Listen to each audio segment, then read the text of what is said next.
ನಾನು ಅವರ ಮನೆ ದಾರಿ ಹತ್ರ ಹೋಗ್ತಿರುವಾಗ ಅವರೇ ಬಂದರು ಗಾಡಿಯಲ್ಲಿ ಎದುರು. ಅಂದರೆ ಅವರು ನನ್ನನ್ನು ನೋಡಿ ಗಾಡಿ ನಿಲ್ಲಿಸಿದ್ದಾರೆ.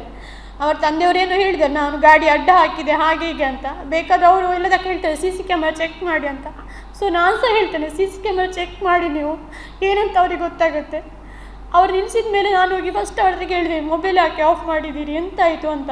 ಇಲ್ಲ, ಪ್ರಾಬ್ಲಮ್ ಆಗಿದೆ ಸ್ವಲ್ಪ, ನಾನು ಹೇಳ್ತೇನೆ ನಿಮಗೆ, ಅದಕ್ಕೆ ಸ್ವಿಚ್ ಆಫ್ ಮಾಡಿದೆ ಅಂತ ಹೇಳಿದ್ರು. ನಾನು ಹೇಳಿದೆ, ನಾನು ಟೆನ್ಷನಿಂದ ಅಲ್ಲಿಂದ ಇಲ್ಲಿ ತನಕ ಬಂದಿದ್ದೇನೆ, ನನಗೆ ಸಹ ಭಯ ಆಗುತ್ತೆ ನೀವು ಎಲ್ಲಿಗೆ ಹೋದ್ರಿ ಅಂತ. ಇಷ್ಟು ದೂರ ಬರಬೇಕು ನಾನು, ನನ್ನ ಮನೆ ಕಾರ್ಕಳದಿಂದ ನಾನು ಇಲ್ಲಿಗೆ ಬರಲಿಕ್ಕೆ ತುಂಬ ದೂರ ಉಂಟು ನನಗೆ, ಅದೆಲ್ಲ ನಾನು ಹೇಳ್ತಾ ಇದ್ದೆ.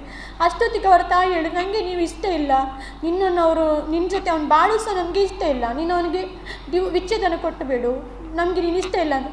ನನಗೆ ಅವರ ಮಾತು ತುಂಬ ನೋವಾಯಿತು, ಯಾಕೆ ನನಗೆ ಶಾಕ್ ಆಯಿತು. ಇಷ್ಟವರೆಗೆ ಮಾತುಕತೆ ಎಲ್ಲ ಆಗಿದೆ, ಒಂದು ದಿವಸ ಅವರು ಕಾಲ್ ಮಾಡಲಿಲ್ಲ. ಅವರ ತಂಗಿ ನನಗೆ ಅವನ ಹಣ ಕೊಡಲಿಕ್ಕೆ ಉಂಟು, ಚಿನ್ನ ಕೊಡಲಿಕ್ಕಿತ್ತು ಅಂತೆಲ್ಲ ಕಾಲ್ ಮಾಡಿದಾಳೆ. ಆವಾಗ ಸಹ ಅವಳು ನನಗೆ ಹೇಳಿಲ್ಲ ಒಂದು ಮಾತು, ಹೀಗೆ ನಮ್ಮ ಮನೆಯಲ್ಲಿ ಚರ್ಚೆ ಆಗಿದೆ ಅಂತ. ಅವರು ಹೇಳ್ತಾರೆ, ನಮಗೆ ಇಷ್ಟು ನಾವು ಅವನಿಗೆ ಹೇಳಿದ್ದೇವೆ ತುಂಬ ದಿವಸದ ಹಿಂದೆ, ನಿನ್ನ ಹತ್ರ ಅವನು ಹೇಳಿದ್ರೆ ನಮ್ಗೆ ಗೊತ್ತಿಲ್ಲ ಅಂತ.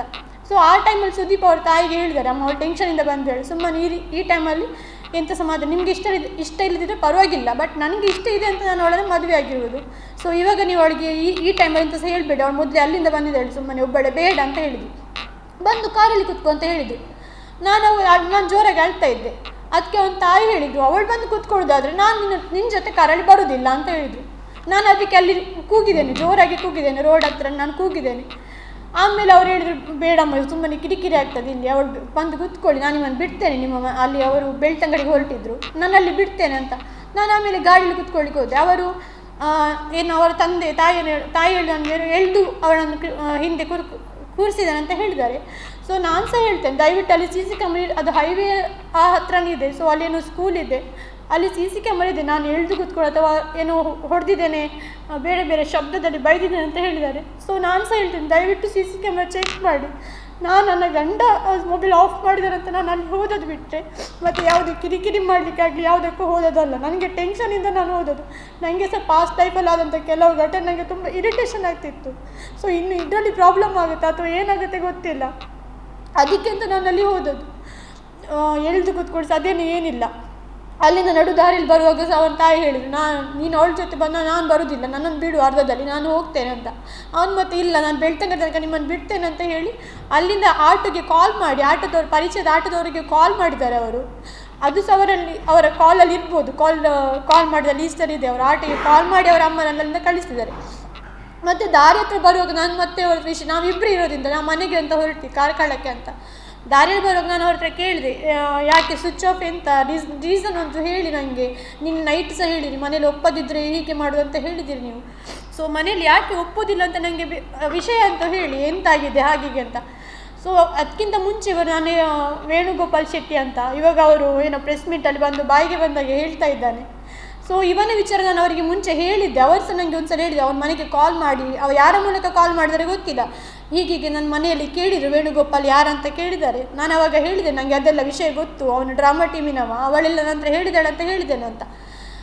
ಆದರೆ ಇವರು ಮನೆಯಲ್ಲಿ ಮತ್ತೆ ಆ ವಿಷಯ ಚರ್ಚೆ ಆಗಿದೆ ಅಂತ ನನಗೆ ಅವತ್ತವರು ದಾರಿಯಲ್ಲಿ ಹೋಗುವಾಗ ಹೇಳಿದರು.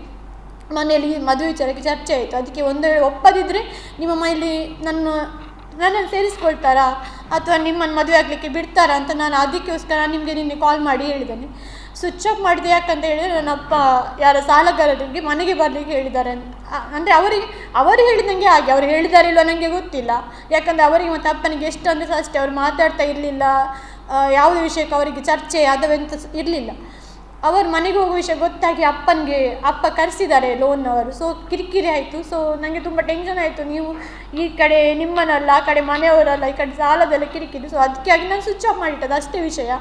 ಮತ್ತು ಬೇರೆ ಒಂದು ವಿಷಯ ಆಗಿದೆ ಪ್ರಾಬ್ಲಮ್, ನಾನು ನಿಮಗೆ ಹೇಳ್ತೇನೆ ಅಂತ ಹೇಳಿ ಸುಮ್ಮನೆ ಆದರು. ನಾನು ಮತ್ತೆ ಆ ಟೈಮಲ್ಲಿ ಅವರಿಗೆ ಪ್ರೆಷರ್ ಮಾಡಲಿಕ್ಕೆ ಹೋಗಲಿಲ್ಲ ತುಂಬ, ಯಾಕಂದ್ರೆ ನನಗೆ ಮನೆಯಲ್ಲಿ ಬಂದು ಇವರ ಮನೇಲಿ ಹೀಗೆ ಆಗಿದೆ, ಒಬ್ಬರಿಗೆ ಇಷ್ಟ ಇಲ್ಲ ಅಂತ ಹೇಳಬೇಕು ನಾನು ಮನೆಗೆ ಬಂದು, ನನಗೆ ಅದು ಟೆನ್ಷನ್ ಇತ್ತು. ಮನೆಗೆ ಬಂದು ನಾನು ಮನೆಯಲ್ಲಿ ಮಾತಾಡಿದ್ವಿ.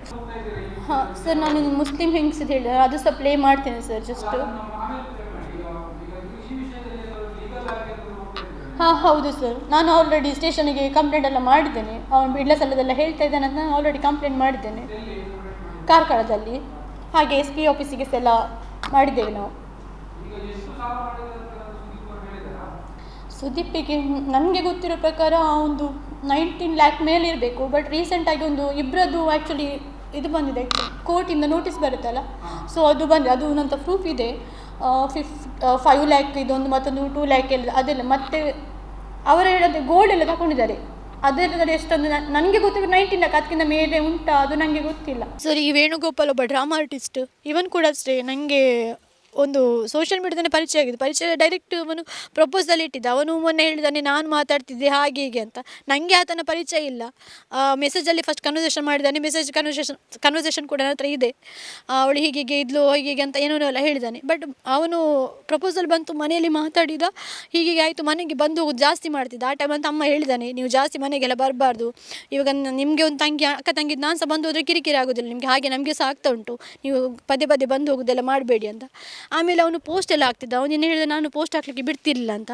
ಅವನ ಮೊಬೈಲ್ ಅವನು ಪೋಸ್ಟ್ ಮಾಡ್ತಿದ್ದ, ನಾನು ಪೋಸ್ಟ್ ಮಾಡ್ತಿಲ್ಲ. ಅದು ನಾನು ಸ್ಪಷ್ಟವಾಗಿ ಹೇಳ್ತೇನೆ, ನಾನು ಪೋಸ್ಟ್ ಮಾಡ್ತಿರಲಿಲ್ಲ.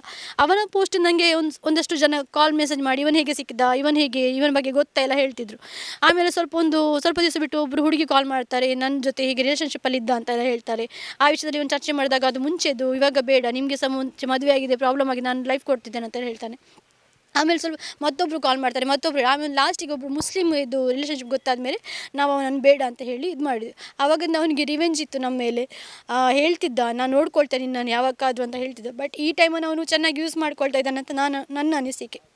ಎಷ್ಟು ಹಣ ಏನು ತಗೊಂಡಿದ್ದ? ಹಣ ಸಹ ನಾನು ಗೂಗಲ್ ಪೇಯಿಂದ ಡೈರೆಕ್ಟಾಗಿ ಒಂದು ಟ್ರಾನ್ಸಾಕ್ಷನ್ ಎಲ್ಲ ಮಾಡ್ತಿದ್ದೆ. ಹಣ ಅವನ ಲೋನಿಗೆ ಅದಕ್ಕೆಲ್ಲ ನಾನು ಕೊಡ್ತಾ ಇದ್ದೆ. ಅದಲ್ಲದೆ ಅವನು ಹೇಳಿದ ನನಗೆ ಡಿವೋರ್ಸ್ ಗಂಡನ ಹತ್ರ ಮಾತಾಡಿದ್ದೆ. ಡಿವೋರ್ಸ್ ಆದ ಗಂಡನ ಹತ್ರ ನಾನು ಮಾತಾಡ್ತಿರಲಿಲ್ಲ. ಇವನಾಗಿ ಅವ್ರ ಹತ್ರ ತಿಳ್ಕೊಂಡು ಇವಳ ಮದುವೆ ಆಗಿ ನಿಮ್ಗೆ ಅಬ್ಜೆಕ್ಷನ್ ಇಲ್ವ ಅಂತ ಕೇಳಲಿಕ್ಕೆ ನಂಬರ್ ತಗೊಂಡು, ನನಗೆ ಗೊತ್ತಿಲ್ಲದ ಮೊಬೈಲ್ ನಂಬರ್ ತಗೊಂಡು ಕಾಂಟ್ಯಾಕ್ಟ್ ಮಾಡಿದ್ದಾನೆ. ಕಾಂಟ್ಯಾಕ್ಟ್ ಮಾಡಿದ್ಮೇಲೆ ಅವ್ನು ಮಾತಾಡಿ ಅವ್ರ ಹತ್ರನೇ ಒಂದು ಏನೋ ವರ್ಕ್ ಮಾಡಲಿಕ್ಕೆ ಅಂತ 30,000 ತಗೊಂಡಿದ್ದಾನೆ. ಆಮೇಲೆ ನನ್ನ ಹತ್ರ ಒಂದು 50,000 ತಗೊಂಡಿದ್ದಾನೆ. ಟೋಟಲ್ 75,000 ಅವನು ನಮಗೆ ಇವಾಗ ಲೀಗಲಾಗಿ ಸಹ ಕೊಡಬೇಕು. ಅದು ಅವನಾಗಿ ಒಪ್ಕೊಂಡದು ರೆಕಾರ್ಡ್ ಇದೆ. ಅವನು ಕಾಲ್ ಮಾಡಿ ಹೇಳಿದ್ದಾನೆ, ಇಷ್ಟಿಷ್ಟು ಕೊಡ್ಲಿಕ್ಕೆ ಉಂಟು, ಅದನ್ನು ನಾನು ಕೊಡ್ತೇನೆ, ಮತ್ತು ನಾನು ನಿಮ್ಮ ವಿಷಯಕ್ಕೆ ಬರೋದಿಲ್ಲ ಅಂತೆಲ್ಲ ಹೇಳಿದ್ದು ಪ್ರೂಫ್ ಇದೆ ಸರ್. ಸುದೀಪಿನ ಮದುವೆ ಆಗಿದ್ರು 19ನೇ ತಾರೀಕಿಗೆ, ಕರಿಮಣಿ ಹೇಗೆ ನೀವು ಚಿನ್ನ ಮಾಡಿಸಿ ಮಾರಿದ್ರು? ಹಾಂ ಸರ್, ನಮಗೆ ಆ್ಯಕ್ಚುಲಿ ರಿಜಿಸ್ಟರ್ ಅಂತೂ ಫೆಬ್ರವರಿಲಿ ಆಗಿದೆ. ಮೊನ್ನೆ ಸುದೀಪ್ ಮನೇಲಿ ಗಲಾಟೆ ಆಗಿ ಬಂದ ನಂತರ ಅವನು ಅದೇ ಇಮಿಡಿಯೇಟ್ ಫಸ್ಟ್ ಹೇಳಿದ್ದಾನೆ, ಮನೆ ಸ್ವಲ್ಪ ಪ್ರಾಬ್ಲಮ್ ಆಗಿದೆ, ಹೀಗೆ ಲೋನಿಂದೆಲ್ಲ ಆಯಿತು ಅದೆಂತ, ಮತ್ತೊಂದೇನು ಪ್ರಾಬ್ಲಮ್ ಹೇಳ್ತೇನೆ ಅಂತ ಹೇಳಿದ್ದಾರೆ, ಅದು ಹೇಳಲಿಲ್ಲ. ಇಮಿಡಿಯೇಟ್ಲಿ ಮದುವೆ ಆಗುವ, ಆಮೇಲೆ ನಾನು ನಿಮ್ಗೆ ಹೇಳ್ತೇನೆ ಅಂತ ಹೇಳಿದರು. ಆ ಟೈಮಲ್ಲಿ ಅವ್ರು ಹೇಳಿದ್ದಾರೆ, ನನ್ನ ಹತ್ರ ಇವಾಗ ಎಂತಸಿಲ್ಲ, ನಾನು ಸ್ವಲ್ಪ ತುಂಬ ನಿಲ್ಲಾಗಿದ್ದೇನೆ, ಹಾಗಾಗಿ ನೀವು ಅಡ್ಜಸ್ಟ್ ಮಾಡ್ತೀರಂತ. ನಮಗೆ ಇವಾಗ ನಮ್ಮದ್ರಲ್ಲಿ ಮದುವೆಗಾಗಿ ಹೇಗೂ ಕರಿಮಣಿ ಇದೆಲ್ಲ ಬೇಕೇ, ನಾವು ಶೆಟ್ಟಿ ಅದಾಗಿ ನಮಗೆ ಈ ಒಡ್ಡಿಂಗಿಲ್ಲ ಅದೆಲ್ಲ ನಮಗೆ ಕಂಪಲ್ಸರಿ ಬೇಕು.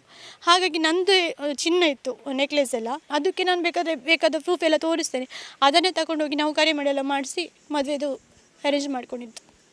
ಸಾಲ ಎಷ್ಟಿತ್ತು? ನನಗೆ ಗೊತ್ತಿರೋ ಪ್ರಕಾರ ಒಂದು 19 ಲ್ಯಾಕ್ ಮೇಲೆ ಇದೆ ಸರ್. ಬಟ್ ನನಗೆ ಗೊತ್ತಿರೋ ಪ್ರಕಾರ ಅದಕ್ಕಿಂತ ಹೆಚ್ಚು ಇರ್ಬೋದು, ಕಡಿಮೆ ಅಂತ ಇರಲಿಕ್ಕಿಲ್ಲ. ಯಾಕಂತ ಹೇಳಿ ರೀಸೆಂಟಾಗಿ 1-2 ನೋಟಿಸ್ ಬಂದಿದೆ, ಅದರಲ್ಲಿ ಒಬ್ಬರಿಗೆ 5,75,000 ಕೊಡಲಿಕ್ಕಿದೆ, ಅದು ಮೊನ್ನೆ 20ಗೆ ಅವರು ಕಟ್ಟಬೇಕಿತ್ತು. ಆಮೇಲೆ 1-2 ಲಕ್ಷ ಅದು ಬಂದಿದೆ. ಮತ್ತು ಚಿನ್ನ ತಗೊಂಡವ್ರು 2-3 ಜನ ಕಾಲ್ ಮಾಡಿ ಕೇಳ್ತಾಯಿದ್ರು, ಚಿನ್ನ ಕೊಟ್ಟು ನನಗೆ ಸಹ ಕಾಲ್ ಮಾಡಿದ್ದಾರೆ, ಅವರು ಚಿನ್ನ ತಗೊಂಡಿದ್ದಾನೆ ಕೊಡಿ.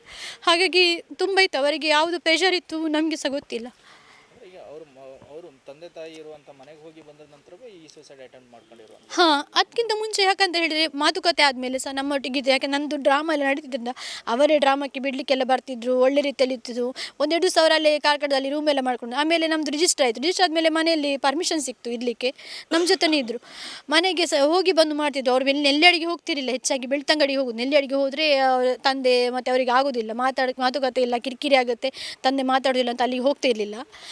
ಇಲ್ಲಿ ಬಂದಾಗ ನಮ್ಮೊಟ್ಟಿಗೆ ಇರ್ತಾರೆ. ಮೊನ್ನೆ ಸಹ ನಾವು 4 ದಿವಸ ಮನೆಯಲ್ಲಿ ಇಲ್ಲಿ ನಂದು ಭಾವನೊಂದು ಡೆತ್ ಆದ ಟೈಮಲ್ಲಿ, ಆವಾಗ ಸಹ ಅವರು ಇದ್ದದ್ದು ಬೆಳ್ತಂಗಡಿಯಲ್ಲಿ, ಅವರ ಮನೆಗೆ ನೆಲ್ಲಡಿಗೆಲ್ಲ ಹೋಗ್ತಿರ್ಲಿಲ್ಲ. ನಮಗೆ ಅದೇ ಮೊನ್ನೆ ಅವರು ಹೋದ್ಮೇಲೆ ಅಲ್ಲಿಂದ ಬಂದ ನಂತರ ಇದಾಗಿರೋದ್ರಿಂದ ಅಲ್ಲೇನಾದರೂ ಪ್ರಾಬ್ಲಮ್ ಆಗಿರ್ಬೋದು ಅಂತ ಅನಿಸ್ತದೆ. ಹಾಂ, ಗಲಾಟೆ ಅವರು ಹೇಳಿದ್ದಾರೆ, ಮಾತ್ರ ಗಲಾಟೆ ಆಗಿದೆ ಅಂತ ಹೇಳಿದ್ದಾರೆ, ಪ್ರಾಬ್ಲಮ್ ಇದೆ, ಗಲಾಟೆ ಆಗಿದೆ ಮ್ಯಾರೇಜ್ ವಿಷಯದಲ್ಲಿ.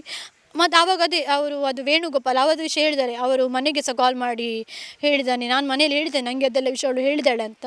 ಬಟ್ ಮನೆಯಲ್ಲಿ ಇವಾಗೇನೋ ತುಂಬ ಪ್ರಾಬ್ಲಮ್ ಆಗ್ತಿದೆ, ಮನೇಲಿ ಒಪ್ಪದಿದ್ದರೆ ನಿಮ್ಮ ಮನೇಲಿ ಪ್ರಾಬ್ಲಮ್ ಇಲ್ವ ಅಂತ ಕೇಳಿದ್ದಾರೆ. ಅದಕ್ಕೆ ನಾವು ಮಾತಾಡುವ ಅಂತ ಹೇಳಿದ್ದೇನೆ ಅವರ ಹತ್ರ.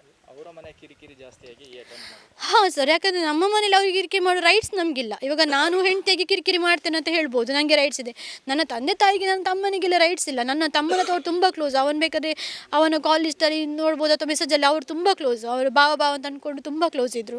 ನಮಗೇನು ಅಥವಾ ನಾನೇನು ಸ್ವಲ್ಪ ಬೇಜಾರಿದ್ದರೆ ಸಹ ಅವ್ರು ಡೈರೆಕ್ಟ್ ನನ್ನ ತಮ್ಮನಿಗೆ ಕಾಲ್ ಮಾಡಿ ಹೇಳ್ತಿದ್ರು, ಅವ್ರು ಸ್ವಲ್ಪ ಬೇಜಾರಲ್ಲಿದ್ದಾರೆ ಸಮಾಧಾನ ಮಾಡಿ ಅಂತ.